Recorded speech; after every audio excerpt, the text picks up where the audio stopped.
அதுவரையிலும் இருந்த கண்ணகி என்கிற ஒரு ரொம்ப இளவயது பெண் அவ கேட்கிறா, ராஜாவை பார்த்து கேட்கிறா, டேய் உனக்கு அறிவு இருக்கடா முட்டா பேல, கேட்க முடியுமா? உங்களுக்கு இருக்கா அந்த துணிவு? அவ கேட்கிறா, விசாரிக்காம தீர்ப்பு சொல்றீங்க, நீ அரசாள்வதற்கு தகுதியா? நீ மன்னனாக இருக்கிற லாயக்கானா நீ அப்படின்னு கேட்கிறா. சான்றோட நிரூபிக்கிறான், என்னுடைய சிலம்பு மணியுடைய அரியே அப்படின்னு தூக்கி போட்டு அதை உடைச்சான். மன்னனுடைய பொண்டாட்டி சிலம்புல முத்து இருக்கு, இவளுடைய சிலம்புல மாணிக்கம் இருக்கு, மணி இருக்கு. தூக்கி போட்டு உடைச்சு ப்ரூவ் பண்ணான். மூஞ்சில தெரிச்சிச்சு, ஐயோ யானோ அரசன் யானே கள்வன் அப்படின்னு சொல்லி நெஞ்சடைச்சு விழுந்து செத்து போயிட்டான்.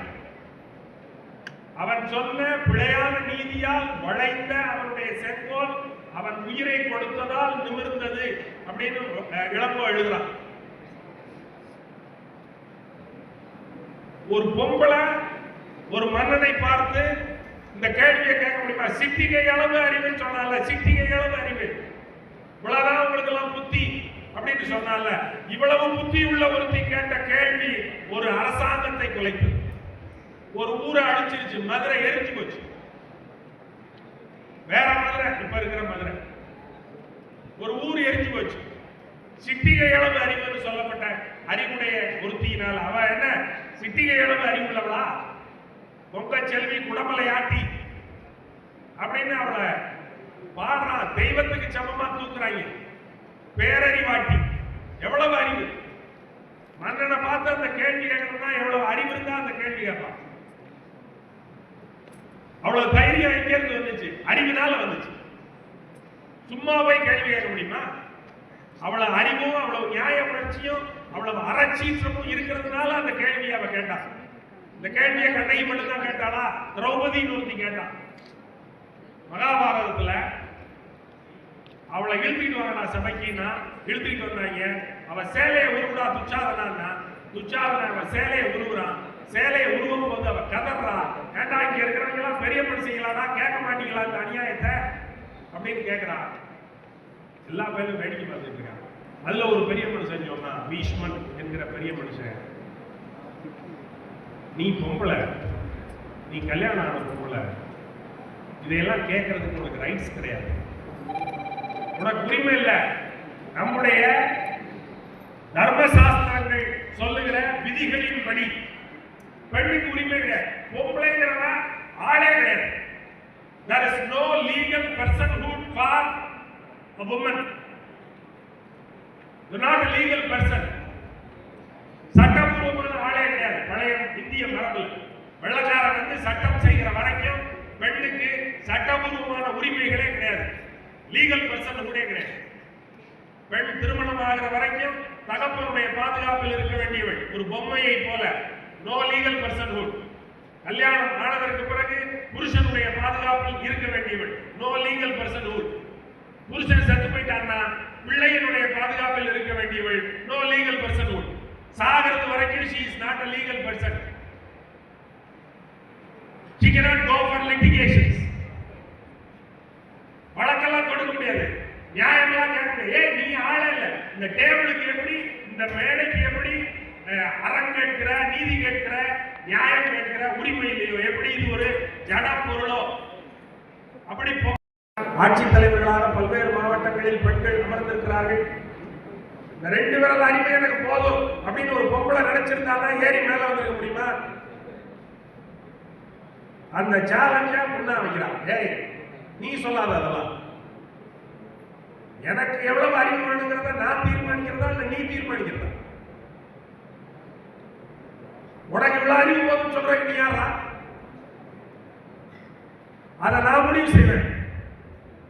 என்னுடைய வாழ்வு, என்னுடைய விடுதலை, அதற்கான முடிவுகள் என்னுடையவை. நீ என்ன மேல இருந்துட்டு இது போதும் இது போதும், இதுக்கு மேல போகாத இதுக்கு மேல போகாத நீ ஏன் சொல்ற? எங்க போகணும், எது வரைக்கும் போகணும், எவ்வளவு வேகத்துல போகணுங்கிறத நான் தீர்மானிப்பேன், ஆளாக இருந்தாலும் பெண்ணாக இருந்தாலும் அப்படின்னு சொல்ற துணிவு நீங்க உங்களுக்கு பெண்களினுடைய கேள்விகள் நம்முடைய மரபில் ரொம்ப பெரியவை. அறிவு என்பது தேவையான இடத்தில் வெளிப்பட வேண்டும். தேவையான இடத்தில் அந்த அறிவு வெளிப்படாதென்றால் அந்த அறிவினால் பயனில்லை என்று ஆகிவிடும். அதனால திருவள்ளுவர் சொல்றாரு, பொச்சாப்பு கொல்லும் புகழை அறிவினை நிச்ச நிரப்பு கொன்றாந்து. ஒரு உவமை காட்டுகிறார். ரொம்ப வறுமையில் இருக்கிறவன் அவனுக்கு அறிவு செயல்படாது. ஏன்னா அவனுடைய பசி அவனை வாட்டும். சாப்பிடறதுக்கு ஏதாவது கிடைச்சா தேவலை அப்படின்னு நினைச்சுக்கிட்டே இருப்பான். அதனால அவனுடைய அறிவு மானம், பசி வந்தால் 10 பறந்து போகும் அப்படின்னு சொல்றது மாதிரி அறிவை, மானத்தை, எல்லாவற்றையும் தொலைத்து விடுவார்கள்.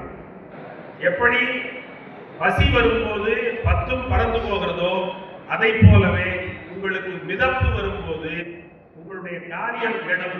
காரியம் கெட்டால் உங்களுடைய புகழ் கெடும். நீங்கள் செய்கிற காரியங்களை பொறுத்துத்தான் உங்களுக்கு புகழ். தூங்காதே தம்பி தூங்காதேன்னு ஒரு பாட்டு இருக்கு. அந்த பாட்டு ரொம்ப பிரபலமான பாட்டு, நீங்கள் கேட்டிருப்பீர்கள், பழைய பாட்டு. அந்த பாட்டில் சொல்லுகிறான், ஒரு படைதனில் தூங்கியவன் வெற்றி இழந்தான், உயர் பள்ளியில் தூங்கியவன் கல்வி இழந்தான், கடைதனில் தூங்கியவன் முதல் இழந்தான், கொண்ட கடமையில் தூங்கியவன் புகழ் இழந்தான் என்று அந்த பாட்டு இந்த பொச்சாவாமை என்கிற திருக்குறள் அதிகாரத்தினுடைய பொருளை, சாராம்சத்தை ரொம்ப எளிமையாக திரைத்தமிழில் வழங்குகிறது. நீங்கள் உங்களுடைய கடமையை இகழ்ச்சி இல்லாமல், மிதப்பு இல்லாமல், அலட்சியம் இல்லாமல் செய்தால் உங்களுக்கு புகழ் வரும், மங்கா புகழ் வரும். அந்த கடமையை எப்படி செய்வது, கடமை செய்தாலே புகழ் வருமா என்பதற்கு ஒரு சான்று சொல்லுகிறேன். 2ஆம் உலகப் போர் நடந்தது, உங்களுக்கு தெரியும். பெரும் அழிவு நடந்தது. அந்த 2ஆம் உலகப் போரில் தான் 2 அணுகுண்டுகள் வீசப்பட்டு ஹிரோஷிமா, நாகசாகி என்கிற 2 ஊர்கள் அழிக்கப்பட்டன. அதற்கு இது உங்களுக்கு தெரியும் இந்த செய்தி. 2ஆம் உலகப் போரில் 2 ஊர்கள் அணுகுண்டுகள் வீசி அழிக்கப்பட்டன என்கிற செய்தி உங்கள் எல்லாருக்கும் தெரியும். ஆனால் அதன் பின்புலத்தில் நடந்தது என்ன என்பதை நான் உங்களுக்கு விளக்குகிறேன். இந்த 1941 ஜப்பான்காரன் அமெரிக்காக்காரனோட பேர்ல் ஹார்பர் அப்படிங்கிற துறைமுகத்தின் மேல குண்டு வீசி தாக்குறான், அடிச்சு நொறுக்கிட்டான். அமெரிக்காக்காரனுக்கு கோபம் வந்துருச்சு. அது வரைக்கும் அவன் 2ஆம் உலகப் போருக்குள்ள இல்ல. இப்ப அவன் இறங்கிட்டான். இறங்கி ஜப்பான்காரனுக்கு குள்ள பயலுக்கு புத்தி போட்டணும் அப்படின்னு அவன் நினைக்கிறான். ஆகையினால ரொம்ப சக்தி வாய்ந்த குண்டு, வெடிகுண்டு ஒன்றை தயாரிக்க வேண்டும் என்கிற திட்டத்தை அவர்கள் முன்னெடுக்கிறார்கள். அதற்கு பேர் மன்ஹாட்டன் ப்ராஜெக்ட். மன்ஹாட்டன் ப்ராஜெக்ட்ல திட்டமிடப்பட்ட குண்டு என்பது அணுகுண்டு. இந்த அணுகுண்டை தயாரிப்பதற்கு ஒரு விஞ்ஞானி ஒருவரை அமர்த்துகிறார். அவர் பேரு ராபர்ட் ஓப்பன்ஹீமர். ராபர்ட் ஓப்பன்ஹீமர் அந்த ப்ராஜெக்டை எடுத்து பண்றார். மன்ஹாட்டன் ப்ராஜெக்ட் என்கிற அணுகுண்டு தயாரிக்கிற அந்த திட்டத்தை எடுத்து நிறைவேற்றுகிறார். அந்த அணுகுண்டை வெடித்து பார்க்கிறார். அந்த வெடிப்பு சோதனைக்கு பேர் ட்ரினிட்டி டெஸ்ட். அணுகுண்டு பரிசோதனை நடத்தப்படுகிறது. ஒரு மாபெரும் வெடிப்பு ஒன்று நிகழ்கிறது. சரி பார்த்துட்டா அணுகுண்டு ரொம்ப எஃபெக்டிவ், போட்டா ரொம்ப பேரை காலி பண்ணிடும் அப்படின்னு தீர்மானிச்சிட்டான். தீர்மானித்ததற்கு பிறகு இந்த அணுகுண்டை முதல்ல ஜப்பான்காரன் தலையில தான் போடணும் அப்படின்னு முடிவு பண்றான். ஏன்னா ஜப்பான்காரன் வந்து இவன் ஊர்ல அடிச்சுட்டு போயிருக்கான். இப்ப எந்த ஊர்ல அடிக்கிறது அப்படின்னா 2 ஊர் தேர்ந்தெடுக்கிறான். ஹிரோஷிமா ஒண்ணு, 2வது ஊர் நாகசாகி இல்ல, கொக்குரா அப்படிங்கிற ஊர். ஹிரோஷிமாவும் கொக்குராவும். அப்புறம் கொக்குராவை மாத்திட்டு நாகசாகிக்கு போயிட்டான். ஏன்? குண்டு போடுறதுக்கு முன்னாடி வெதர் சரியா இருக்கான்னு பாக்கலாம். காலச்சூழல், மேக மறைப்பெல்லாம் இல்லாம வானம் கிளியரா இருக்கான்னு பாக்கலாம். வானம் கிளியரா இருக்க வேண்டியதுக்கு என்ன தேவை? குண்டை தரையில போட போறான். வானம் கிளியரா இருக்கிறதுனால என்ன பயன்? ஏன்னா வானம் கிளியரா இருந்து குண்டை போட்டு அதுல எத்தனை பேர் சாகுறான்னு மேல இருந்து படம் எடுக்கணும். அப்ப வானம் கிளியரா இருந்தா தான் படம் எடுக்க முடியும். ஆகையினால அந்த கொக்குராங்கிற ஊர்ல வெதர் ரிப்போர்ட் சரியா இல்லை, மேகமூட்டமா இருக்கு. அந்த ஊர்ல போய் குண்டை போட்டா அந்த குண்டு வெடிச்சு எத்தனை பேர் சாகுறாங்கிறத மேல இருந்து படம் எடுக்க முடியாது. ஏன்னா மேகம் மறைச்சிடும். ஆகையினால கொக்குரா வேண்டாம், நாகசாகி மேல போடுவோம் அப்படின்னு தீர்மானிக்கலாம். ஹிரோஷிமாவினுடைய மக்கள் தொகை 2,40,000. நாகசாகியினுடைய மக்கள் தொகை என்பது 2,60,000. ஹிரோஷிமா 3,20,000, நாகசாகி 2,60,000. ரெண்டு ஊர் மேலேயும் குண்டு போடலாம். ஹிரோஷிமா மேல போட்ட குண்டுக்கு பேரு லிட்டில் பாய், குட்டி பையன். அது எடை குறைவு, அந்த குண்டினுடைய எடை குறைவு 15 கிலோ டன் TNT. அதனால அதனுடைய வேகம் குறைவு. அதை ஹிரோஷிமா மேல போட்ட போது 3,20,000 பேர் மக்கள் தொகை கொண்ட அந்த ஊரில் 1,40,000 பேர் செத்து போனார்கள். பேர் பாதி செத்து போயிட்டான். ஹிரோஷிமாவில் இருக்கிற 3,20,000 பேர்ல 1,40,000 பேர் செத்து போயிட்டான். அதுக்கு பிறகு ஜப்பான் பயந்து அமெரிக்காட்ட போய் சரண்டர் ஆயிடலாம் அப்படின்னு யோசிச்சுட்டு இருக்கும் போது அவசரமா ஃபேட் மேன் அப்படிங்கிற 2வது குண்டு, முதல் குண்டு பேரு லிட்டில் பாய், குட்டி பையன். 2வது குண்டு பேரு ஃபேட் மேன், குண்டு பையன். அது எடை கூட 21 கிலோ TNT. முதல் குண்டு 15 கிலோ TNT, 2வது குண்டு 21 கிலோ TNT. இத ஜப்பான் சரண்டர் ஆயிருமோ அப்படிங்கிற நிலைமையில அவன் சரண்டர் ஆகிறதுக்கு முன்னாடியே போய் போட்டணுங்கிறதுக்காக அவசரமா நாகசாகி மேல போய் அந்த குண்டை போட்டதனுடைய விளைவு நாகசாகியில இருந்த 2,60,000 பேர்ல 74,000 பேர் செத்து போயிட்டான். ஆக மொத்தம் ஹிரோஷிமாவிலேயும் நாகசாகியிலேயும் செத்து போனவர்களினுடைய எண்ணிக்கை என்பது ஒட்டுமொத்தமாக 2,14,000 பேர். 2 குண்டு, 2 குண்டை போட்டு 2,14,000 பேரை சாகடிச்சிட்டான். சரியா? இது செத்து போனவர்களுடைய எண்ணிக்கை மட்டும்தான். நேரடியா அன்னைக்கே செத்து போனவர்களுடைய எண்ணிக்கை. அந்த கதிர்வீச்சினால பின்னாடி பாதிக்கப்பட்டு மெல்ல செத்தவர்களுடைய எண்ணிக்கை இன்னும் பல. அப்ப இது ஒட்டுமொத்தமா எவ்வளவு பேரை 2 குண்டை போட்டு கொண்டிருக்கா. இது ஒரு பக்கம் இருக்கட்டும். இந்த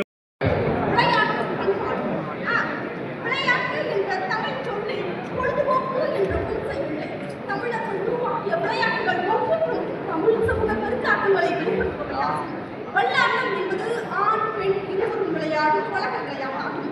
சங்க இலக்கியங்களில் இந்த விளையாட்டை பற்றிய குறிப்புகள் உண்டு. மேலும் 2,800 ஆண்டுகள் பழமையான கீழடி போன்ற அகழாய்வு களங்களில் பல்லாட்டம் ஆய்வு கிடைத்து வருவது குறிப்பிட்டாகும். பல்லாங்குழி, கோழியாட்டம், பாண்டியாட்டம், ஆடுபுலி ஆட்டம் என ஒவ்வொன்றும் அப்படித்தான். பல்லாங்குழி பொதுவாக பெண்கள் ஆடப்படுவது. கல்யாண சீர்வரிசையில் இடம்பெறும் வழக்கமாக கொண்டிருந்த விளையாட்டு. சமூகத்தில் ஒருவருடைய செல்வம் இன்னொருவர் கைக்கு சென்று சமத்தன்மை குறைப்படுத்துவதை மிகவாக சொல்லும் விளையாட்டை பல்லாங்குழி.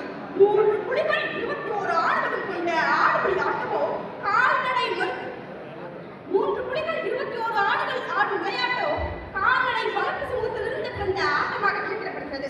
புலி பிரதிநிதிகளை தேர்ந்தெடுக்க கையாளப்பட்ட முறை. அகநானச்சில் மருதன் இளங்கானார் என்னும் புலவர் பாடிய பாடல்களே குடவோலை முறை தொடர்பான குறிப்பு காணப்படுகின்றன. பிற்காலத்தில் கிபி 10ஆம் நூற்றாண்டை சேர்ந்ததும் முதலாம் பராதங்க சோழன் ஆட்சி காலத்தை சேர்ந்ததுமான திறமேறூர் கல்வெட்டுகளிலும் இது பற்றிய குறிப்புகள் காணப்படுகின்றன. முழுமையான மக்களாட்சியை மன்னராட்சியாக காலம் பிரதிபலிக்கப்படவில்லை என்றாலும் அவர்களின் ஆட்சியில் மக்களாட்சிக்காக இடப்பட்ட வித்துக்களில் ஒன்றுதான் குடவோலை முறை. கிராம நிர்வாகத்தை நடத்துவதற்கு மொழிகள் 27. இவற்றில் அதிகமான மக்கள் பேசப்படும் மொழிகளில் 5வது மொழி ஒரு தொடர்பு கருவி. மொழி ஓர் அடையாளம். இந்தியாவில் 16,500 மொழிகளிலும் பேச்சு வழக்குகளும் உள்ளன. இவற்றில் குறைந்தது 10,000க்கும் மேற்பட்ட தமிழ்தான். இத்தகைய சிறப்பு கொண்ட தமிழ் மொழிக்கு நாம் பேச வந்திருக்கிறேன். மிகவும் பெருமைப்படுகிறேன். அனைத்து மக்களுக்கும் நாம் திருக்குறள் மூலமாக கூற வரும் அனைத்து நன்மைகளையும் கருத்துக்களையும் 2 வரிகளில் மிகவும் எளிமையாக கூற முடியும். வளர்ச்சிக்காகவும் இயல்புக்காகவும் மற்றும் கல்வி போன்ற அனைத்து கருத்துக்களையும் நமது திருவள்ளுவர் 2 வரிகளில் மிகவும் எளிமையாக படைத்துள்ளார். இத்தகைய படைப்புகளை நம் தமிழ் மொழியில் மட்டுமே காண முடியும். இத்தகைய சிறப்புகளை கொண்ட நம் தாய்மொழியான தமிழுக்கு எவ்வளவு சொன்னாலும் மிகையாகாது. இது மட்டுமின்றி வள்ளுவன் முப்பால்களை படைத்து நமது மனித குலங்களுக்கு மிகவும் முக்கியமான ஒரு கருத்தினை பால்கள் மூலம் கூறியுள்ளார். எனக்கு வாய்ப்பளித்த அனைவருக்கும் நன்றி. உடல் மண்ணிற்கு உயிர் தண்ணீர்.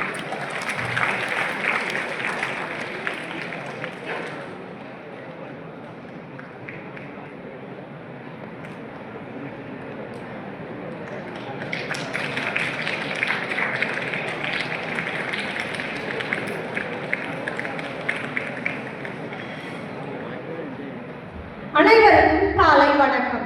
என்னுடைய தலைப்பு பழம்பெரும் தமிழ் இலக்கணம் தொல்காப்பியம். தமிழ் இலக்கியம் போல் தமிழ் இலக்கணமும் பழமையானது.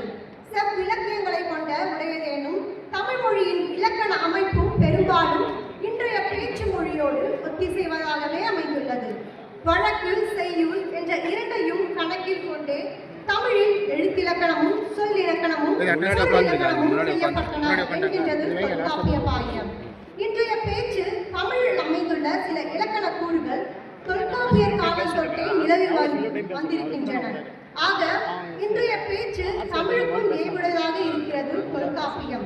பேச்சு வழக்கையும் தன் அடிப்படை ஆக்கிக் கொண்ட காரணத்தால் தான் தமிழ் இலக்கணம் இன்று வரை கட்டுடையாமல் தன்னை காத்துக் கொண்டிருக்கிறது. சமூகத்தோடு தமிழ் மொழி கொண்டுள்ள உயிர்ப்பாற்றல் மிக்க உறவை எடுத்துக்காட்டும் சான்று.